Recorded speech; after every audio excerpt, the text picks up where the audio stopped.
Assalamualaikum warahmatullahi wabarakatuh. Kembali lagi bersama saya. Di sini saya ingin menyampaikan sedikit materi mengenai Undang-Undang Dasar 1945 sebagai konstitusi negara. Pertama-tama, sebelum kita memulai materi ini, izinkan saya untuk memperkenalkan diri. Perkenalkan, saya Kesyana Kolbia dengan NIM 23308-11010 dari Program Studi Administrasi Bisnis kelas 2A. Dimulai dengan pendahuluan. Undang-Undang Dasar Negara Republik Indonesia tahun 1945 yang bisa kita singkat sebagai UUD 1945 adalah konstitusi dan sumber hukum tertinggi yang berlaku di Republik Indonesia. UUD 1945 menjadi dasar bagi seluruh peraturan perundang-undangan di Indonesia dan merupakan perwujudan dari ideologi negara yaitu Pancasila. Apa makna konstitusi? Konstitusi adalah dokumen fundamental yang mengatur prinsip-prinsip dasar pemerintahan suatu negara. Istilah ini berasal dari bahasa Prancis constituer yang berarti membentuk. Konstitusi mencakup aturan-aturan yang mengatur hubungan antara pemerintah dan warga negara serta menetapkan hak dan kewajiban kedua belah pihak. Selanjutnya, apa fungsi dari konstitusi? Pertama, sebagai sumber hukum tertinggi. Konstitusi berfungsi sebagai hukum tertinggi yang menjadi dasar bagi semua peraturan perundang-undangan lainnya. Yang kedua, yaitu sebagai pembatas kekuasaan. Konstitusi membatasi kekuasaan pemerintah untuk mencegah penyalahgunaan kekuasaan dan memastikan pemerintah berjalan sesuai dengan prinsip-prinsip demokrasi. Yang ketiga, yaitu sebagai pelindung hak asasi manusia yang bisa kita singkat sebagai HAM. Konstitusi menjamin dan melindungi hak-hak dasar warga negara seperti kebebasan berpendapat, kebebasan beragama, dan hak atas perlindungan hukum. Selanjutnya yang keempat, sebagai pedoman penyelenggaraan negara. Konstitusi memberikan pedoman bagi penyelenggara negara dalam menjalankan tugas dan fungsinya, termasuk pembagian kekuasaan antara lembaga eksekutif, legislatif, dan yudikatif. Yang kelima yaitu sebagai identitas nasional. Konstitusi mencerminkan identitas dan nilai-nilai dasar suatu bangsa, serta menjadi simbol persatuan dan kesatuan. Yang terakhir, yaitu piagam kelahiran negara. Konstitusi seringkali dianggap sebagai piagam kelahiran negara baru yang menandai berdirinya suatu negara dan pengakuan atas kedaulatannya. Selanjutnya yaitu sejarah pembentukan UUD atau Undang-Undang Dasar 1945. Berikut adalah ringkasan sejarah Undang-Undang Dasar 1945. Yang pertama, pembentukan BPUPKI. Pada 29 April 1945, Jepang membentuk Badan Penyelidik Usaha-Usaha Persiapan Kemerdekaan Indonesia atau yang bisa kita singkat sebagai BPUPKI atau Dokuritsu Junbi Chosakai yang bertugas mempersiapkan kemerdekaan Indonesia. Yang kedua yaitu sidang pertama BPUPKI. Sidang pertama BPUPKI berlangsung pada 29 Mei hingga 1 Juni 1945. Dalam sidang ini, dasar negara Pancasila dirumuskan oleh Soekarno pada 1 Juni 1945. Yang ketiga yaitu sidang kedua BPUPKI. Sidang kedua BPUPKI dimulai pada 10 Juli 1945 dengan fokus pada penyusunan konstitusi. Pada sidang ini dibentuk panitia kecil yang bertugas merumuskan rancangan undang-undang dasar. Yang keempat, yaitu pembentukan PPKI. Setelah BPUPKI dibubarkan, dibentuklah Panitia Persiapan Kemerdekaan Indonesia yang bisa kita singkat sebagai PPKI atau Dokuritsu Junbi Inkai pada 7 Agustus 1945 yang bertugas menyelesaikan persiapan kemerdekaan. Yang kelima, yaitu pengesahan UUD 1945. Pada 18 Agustus 1945, sehari setelah proklamasi kemerdekaan, PPKI mengesahkan UUD 1945 sebagai konstitusi negara Indonesia. Yang keenam yaitu periode berlakunya UUD 1945. UUD 1945 berlaku hingga 27 Desember 1949, kemudian digantikan oleh Konstitusi RIS pada 17 Agustus 1950, UUD sementara 1950 diberlakukan. Pada 5 Juli 1959, Presiden Soekarno mengeluarkan dekret Presiden yang menetapkan kembali UUD 1945 sebagai konstitusi negara. Yang terakhir yaitu amandemen UUD 1945.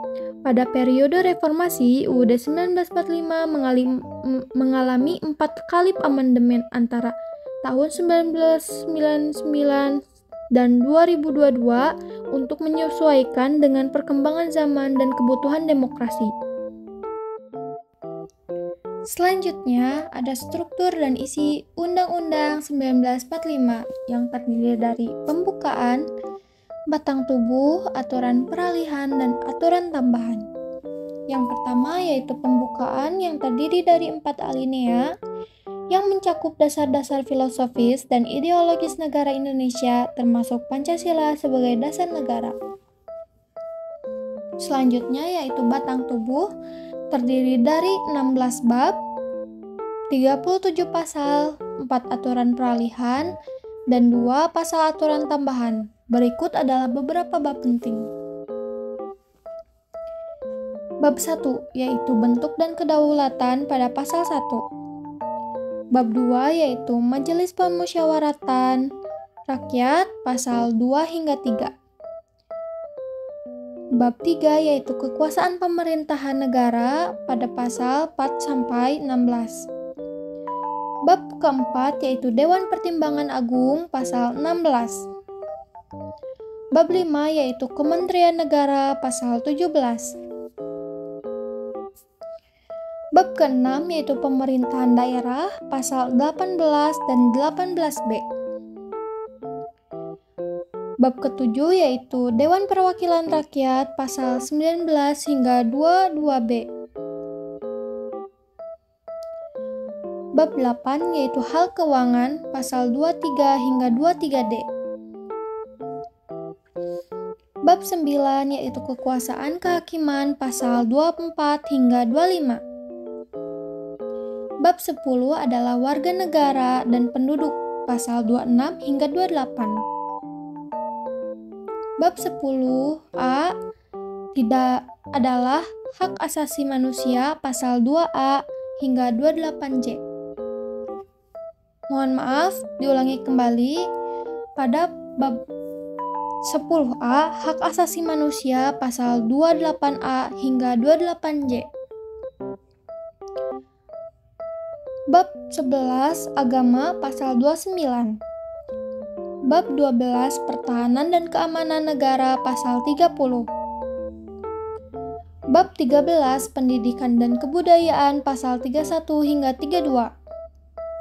Bab 14 Perekonomian Nasional dan Kesejahteraan Sosial pasal 33 hingga 34. Bab 15 yaitu bendera, bahasa dan lambang negara serta lagu kebangsaan pasal 35 hingga 36C. Yang terakhir yaitu bab 16 perubahan UUD pasal 37. Selanjutnya adalah aturan peralihan. Mengatur transisi dari pemerintahan lama ke pemerintahan baru yang sesuai dengan UUD 1945. Yang terakhir, aturan tambahan mengatur hal-hal yang belum diatur dalam batang tubuh aturan dan aturan peralihan. Selanjutnya yaitu perubahan amandemen. Undang-Undang Dasar 1945 telah mengalami 4 kali amandemen yang signifikan yang dilakukan dalam periode reformasi antara tahun 1999 hingga 2002. Berikut adalah ringkasan dari setiap amandemen. Amandemen pertama, 1999 pada tanggal 14 hingga 21 Oktober pada tahun 1999. Perubahan utama yaitu pembatasan masa jabatan presiden dan wakil presiden menjadi maksimal 2 periode. Yang kedua yaitu pergeseran kekuasaan legislatif dari presiden ke DPR. Yang terakhir yaitu penambahan hak DPR untuk mengajukan rancangan undang-undang atau bisa kita singkat sebagai RUU. Selanjutnya amandemen kedua pada tahun 2000. Tanggal 7 hingga 18 Agustus 2000.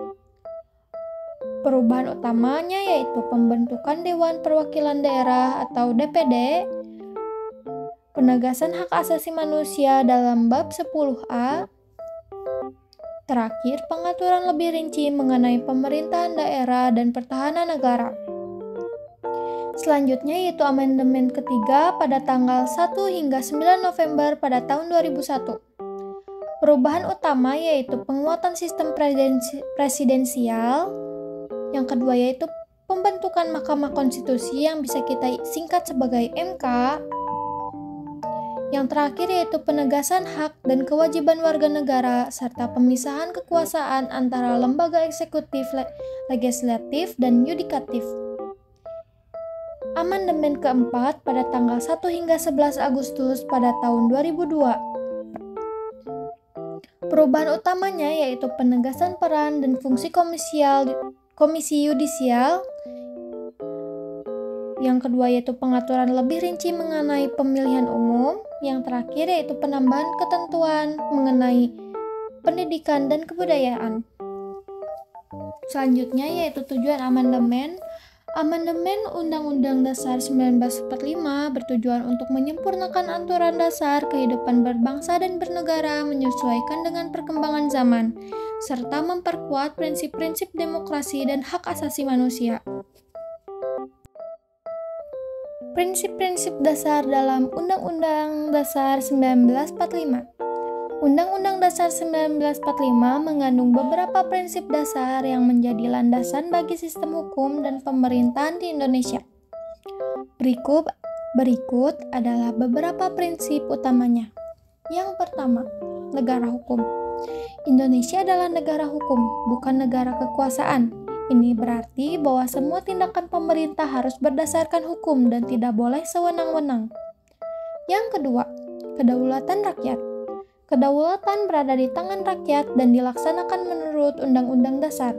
Ini menegaskan bahwa kekuasaan tertinggi pada rakyat yang diwujudkan melalui mekanisme demokrasi. Pembagian kekuasaan. Undang-Undang Dasar 1945 mengatur pembagian kekuasaan antara eksekutif, legislatif, dan yudikatif untuk memastikan adanya checks and balance dalam pemerintahan. Yang keempat, yaitu hak asasi manusia. Undang-Undang Dasar 1945 menjamin hak asasi manusia bagi setiap warga negara, termasuk hak hidup, kebebasan beragama, dan hak berpendapat. Yang kelima, yaitu kesejahteraan sosial. Negara bertanggung jawab untuk mewujudkan kesejahteraan sosial bagi seluruh rakyat Indonesia, termasuk melalui penyediaan pendidikan, kesehatan, dan pekerjaan. Yang keenam yaitu persatuan dan kesatuan, yang menekankan pentingnya persatuan dan kesatuan bangsa dalam kerangka Negara Kesatuan Republik Indonesia yang bisa kita singkat sebagai NKRI. Slide selanjutnya ada peran Undang-Undang Dasar 1945 dalam sistem hukum Indonesia. UUD 1945 memiliki peran yang sangat penting dalam sistem hukum Indonesia. Berikut adalah beberapa peran utamanya. Yang pertama, sebagai sumber hukum tertinggi. UUD 1945 adalah konstitusi dan sumber hukum tertinggi di Indonesia. Semua peraturan perundang-undangan harus sesuai dengan prinsip yang terkandung dalam Undang-Undang Dasar 1945. Yang kedua yaitu pembagian kekuasaan, yang mengatur pembagian kekuasaan antara lembaga-lembaga negara seperti eksekutif, legislatif, dan yudikatif. Hal ini bertujuan untuk memastikan adanya check and balance dalam pemerintahan. Yang kedua yaitu perlindungan hak asasi manusia. Menjamin hak asasi manusia bagi setiap warga negara ini termasuk hak hidup, hak beragama, dan hak berpendapat, dan hak-hak lainnya yang diatur dalam pasal 28A sampai pasal 28C. Selanjutnya yaitu sebagai pembentukan peraturan, Undang-Undang 1945 memberikan landasan bagi pembentukan undang-undang dan peraturan lainnya. Semua peraturan harus sesuai dengan nilai-nilai dan prinsip-prinsip yang terkandung dalam Undang-Undang Dasar 1945.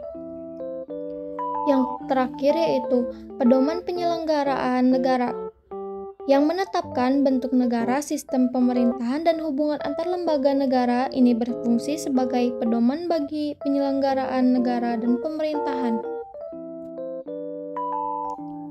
Selanjutnya yaitu Undang-Undang Dasar 1945 dalam kehidupan bernegara. Implementasi UUD 1945 dalam kehidupan bernegara di Indonesia mencakup berbagai aspek yang mempengaruhi pemerintahan, hukum, dan kehidupan sehari-hari masyarakat. Berikut adalah beberapa contoh implementasinya. Yang pertama, pembentukan peraturan perundang-undangan. Semua undang-undang dan peraturan di Indonesia harus sesuai dengan UUD 1945. Ini termasuk peraturan pemerintah, peraturan presiden, dan peraturan daerah. Yang kedua, yaitu pelaksanaan demokrasi. Undang-Undang Dasar 1945 menegaskan bahwa kedaulatan berada di tangan rakyat. Ini diwujudkan melalui pemilihan umum yang bebas dan adil untuk memilih presiden, anggota legislatif, dan kepala daerah. Yang ketiga, yaitu hak asasi manusia. Undang-Undang Dasar 1945 menjamin hak-hak dasar warga negara seperti kebebasan beragama, hak atas pendidikan, dan hak untuk hidup. Pemerintah dan lembaga terkait bertanggung jawab untuk melindungi dan mempromosikan hak-hak ini. Yang keempat, sistem pemerintahan. UUD 1945 mengatur struktur pemerintahan Indonesia termasuk pembagian kekuasaan antara eksekutif, legislatif, dan yudikatif. Ini memastikan adanya check and balance dalam pemerintahan. Kesejahteraan sosial. UUD 1945 menekankan pentingnya kesejahteraan sosial dan ekonomi bagi seluruh rakyat Indonesia. Ini diwujudkan melalui berbagai program pemerintah seperti bantuan sosial, pendidikan gratis, dan layanan kesehatan. Yang keenam, yaitu persatuan dan kesatuan. UUD 1945 menekankan pentingnya persatuan dan kesatuan bangsa dalam kerangka Negara Kesatuan Republik Indonesia atau disingkat NKRI. Ini tercermin dalam berbagai kebijakan yang mendorong toleransi dan kerukunan antar suku, agama, dan budaya maupun ras. Nah, implementasi ini menunjukkan bagaimana UUD 1945 menjadi landasan bagi berbagai aspek kehidupan bernegara di Indonesia, memastikan bahwa prinsip-prinsip dasar konstitusi diterapkan dalam praktik sehari-hari. Selanjutnya yaitu peran UUD 1945 dalam menjaga kesatuan dan persatuan bangsa. UUD 1945 memainkan peran penting dalam menjaga kesatuan dan persatuan bangsa Indonesia. Berikut adalah beberapa cara UUD 1945 berkontribusi dalam hal ini. Yang pertama yaitu NKRI. UUD 1945 menetapkan bahwa Indonesia adalah negara kesatuan, yang berarti bahwa seluruh wilayah Indonesia bersatu di bawah satu pemerintahan pusat. Ini membantu mencegah disintegrasi dan memastikan bahwa semua daerah Indonesia terhubung dalam satu kesatuan politik. Yang kedua, yaitu Pancasila sebagai dasar negara. Pancasila yang tercantum dalam pembukaan UUD 1945 menjadi dasar ideologi negara.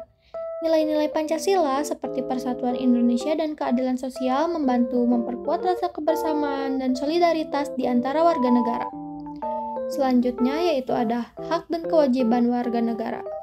UUD 1945 menjamin hak-hak dasar semua warga negara tanpa memandang suku, agama, ras, atau golongan. Ini menciptakan rasa keadilan dan kesetaraan yang penting untuk menjaga persatuan. Yang keempat yaitu pemerataan pembangunan. UUD 1945 menekankan pentingnya pemerataan pembangunan di seluruh wilayah Indonesia. Ini bertujuan untuk mengurangi kesenjangan antar daerah dan memastikan bahwa semua warga negara merasakan manfaat pembangunan. Yang keenam yaitu perlindungan. Yang kelima yaitu pendidikan dan kebudayaan. UUD 1945 mengatur bahwa negara bertanggung jawab untuk memajukan pendidikan dan kebudayaan nasional. Pendidikan yang merata dan penghargaan terhadap kebudayaan lokal membantu memperkuat identitas nasional dan rasa persatuan. Yang keenam, yaitu yang terakhir, perlindungan terhadap minoritas, yang menjamin perlindungan terhadap hak-hak minoritas baik dari segi agama, budaya maupun bahasa. Ini penting untuk memastikan bahwa semua kelompok merasa dihargai, dilindungi dalam kerangka NKRI. Nah, dengan prinsip-prinsip ini, UUD 1945 berfungsi sebagai fondasi yang kuat untuk menjaga kesatuan dan persatuan bangsa Indonesia, serta memastikan bahwa semua warga negara merasa seperti menjadi bagian dari satu kesatuan yang utuh. Selanjutnya ini adalah materi terakhir, yaitu penerapan Undang-Undang Dasar 1945 dalam kehidupan sehari-hari.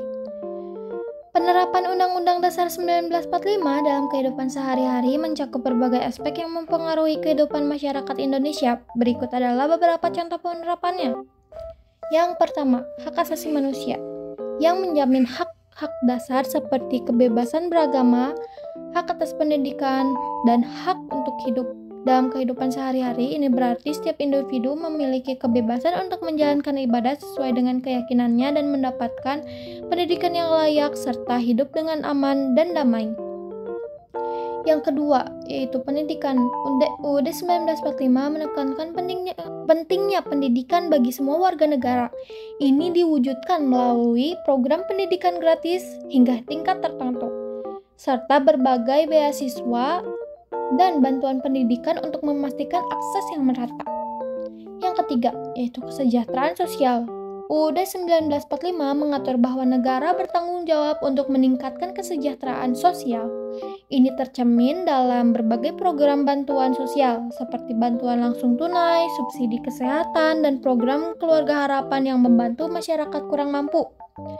Yang keempat, yaitu keadilan hukum. Prinsip negara hukum dalam UUD 1945 memastikan bahwa semua warga negara diperlakukan sama di depan hukum. Ini berarti bahwa dalam kehidupan sehari-hari setiap orang memiliki hak untuk mendapatkan perlindungan hukum dan keadilan tanpa diskriminasi. Yang kelima, yaitu partisipasi dalam pemerintahan. UUD 1945 menegaskan bahwa kedaulatan berada di tangan rakyat. Ini diwujudkan melalui partisipasi aktif masyarakat dalam pemilihan umum, baik untuk memilih presiden, anggota legislatif, maupun kepala daerah. Yang keenam, yaitu persatuan dan kesatuan. UUD 1945 menekankan pentingnya persatuan dan kesatuan bangsa. Dalam kehidupan sehari-hari, ini berarti mendorong toleransi dan kerukunan antar suku, agama, dan budaya, serta menghargai keberagaman sebagai kekayaan bangsa. Yang terakhir yaitu pembangunan daerah. UUD 1945 mengatur pemerataan pembangunan di seluruh wilayah Indonesia. Ini berarti bahwa dalam kehidupan sehari-hari, masyarakat di daerah terpencil juga dapat mendapatkan akses terhadap infrastruktur, pendidikan, dan layanan kesehatan yang memadai. Penerapan prinsip-prinsip UUD 1945 dalam kehidupan sehari-hari membantu menciptakan masyarakat yang adil, makmur, dan bersatu. Sedikit kesimpulan yang bisa saya berikan, yaitu Undang-Undang Dasar 1945 adalah dasar hukum tertinggi di Indonesia yang mengatur pembagian kekuasaan, menjamin hak asasi manusia, dan menekankan persatuan bangsa. Prinsip-prinsip meliputi negara hukum, kedaulatan rakyat, dan kesejahteraan sosial. Implementasinya terlibat dalam pembentukan undang-undang pelaksanaan demokrasi dan program kesejahteraan. Undang-Undang Dasar 1945 juga menjaga kesatuan bangsa melalui penerapan Pancasila dan pemerataan pembangunan. Dalam kehidupan sehari-hari, UUD 1945 menjamin hak-hak dasar, menyediakan pendidikan, dan mendorong toleransi serta partisipasi dalam pemerintahan. Baik, sekian sedikit materi dari saya. yang semoga bisa bermanfaat bagi para penonton. Maaf jika ada kesalahan dalam hal apapun, mau itu perkataan dan perlakuan ataupun materi-materi yang saya sampaikan. Selebihnya terima kasih, sampai jumpa kembali. Wassalamualaikum warahmatullahi wabarakatuh.